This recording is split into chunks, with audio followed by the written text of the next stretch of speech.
महाराष्ट्राची चेरापुंजी धरणांचा तालुका म्हटलं की डोळ्यासमोर येतो तो इगतपुरी तालुका। इगतपुरी तालुक्यात अनेक छोटी मोठी धरणे आहेत।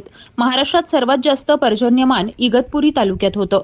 मात्र याच इगतपुरी तालुक्यातील वाकी खापरी धरणाजवळील अतिदुर्गम भागातील खडकवाडी येथील आदिवासी बांधवांची पाण्यासाठी पायपीट पहिली की हाच धरणांचा तालुका असा प्रश्न पडतो।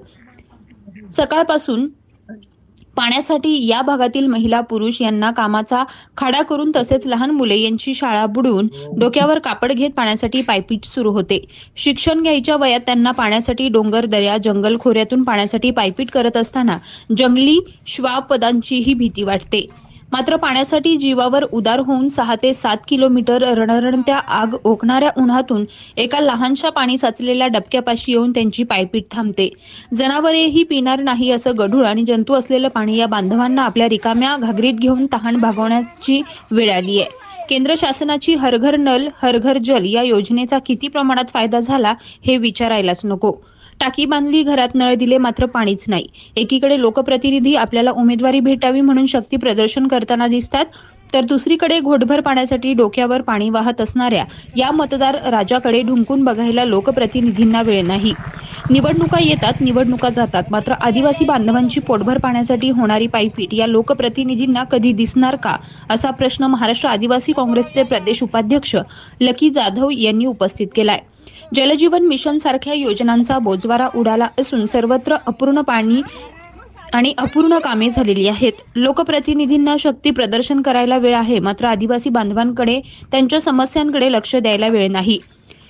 शिक्षण घेण्याच्या वयात शाळा बुडवून पाण्यासाठी मुलांना भटकंती करावी लागते, यापेक्षा वेगळा आत्मनिर्भर भारत कसा असेल हे सांगायला नको। पाण्यासाठी आदिवासी बांधवांच्या डोळ्यात पाणी येतंय। जर या योजनेच्या कामाची चौकशी केली नाही तर येणाऱ्या निवडणुकीत आदिवासी समाज मतदानांवर बहिष्कार टाकल्याशिवाय शांत बसणार नाही। Tejvarta news network, Nashik. 3 वर्षापासून टाकी बांधून ठेवली, आम्हाला पाईपलाईन सुद्धा नाही, पाणी सुद्धा नाही आम्हाला पियाले। आम्हाला किती लांबून पाणी पियाला लागत आहे, लय लांब होते, तरी 3-4 किलोमीटर चालत जावं लागत आहे। वर उन्हात मग जनावरांचा भेव कसं वाटेल पाण्यासाठी? हा, आपल्याला पाण्याशिवाय दुसरा काय आहे का जीवनात? आमदार खासदार येतात ते तिकडूनच निघून जातात, आमच्यापर्यंत येतही नाही। तुमच्या प्रश्नाकडे वेळ द्या, मग आमच्यावर लक्ष असतात, मग आमची काल अशी परिस्थिती असते। तुमचं नाव ताई?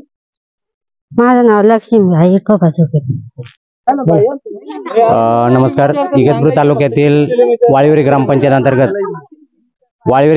अंतर्गत असलेली खडकवाडी, या खडकवाडीच्या फार भयानक परिस्थिती आहे। ह्या महिलांसाठी, या कुटुंबांसाठी गेल्या मागच्या 2-3 वर्षापासून ग्रामपंचायत काम करते आणि मागच्याच वर्षी जलजीवन मिशनचं काम झालं असं ग्रामपंचायतीने सांगितलं। ह्या लोकांसाठी जलजीवन मिशनच्या अंतर्गत पाईपलाईन केली, टाकी बांधली, विहीर खोदकाम केलेले, परंतु त्यांचं पाणी आतापर्यंत या कुटुंबांना मिळालेलं नाहीये। गेल्या 4 ते 5 वर्षापासून हीच परिस्थिती आहे। ते कुटुंब या ठिकाणी 3 ते 4 किलोमीटर पायी चालत येतात आणि हे पाणी घेऊन आपल्या लहान मुलांना आणि स्वतःसाठी वापरतात। ही जलजीवन मिशनची जर अशी अवस्था असेल तर इतर जलजीवन मिशनचं करायचं काय? म्हणजे ते पाणी काय कामाचं? त्या कुटुंबांची चर्चा केल्यानंतर ते कुटुंब म्हणतात आमच्याकडं ग्रामपंचायत पैसा मागण्यासाठी, पाणी पट्टी मागण्यासाठी घरापर्यंत येतात, परंतु आम्ही जर विचारलं की आमच्या नळाला पाणी येईल का, तर ही आहे।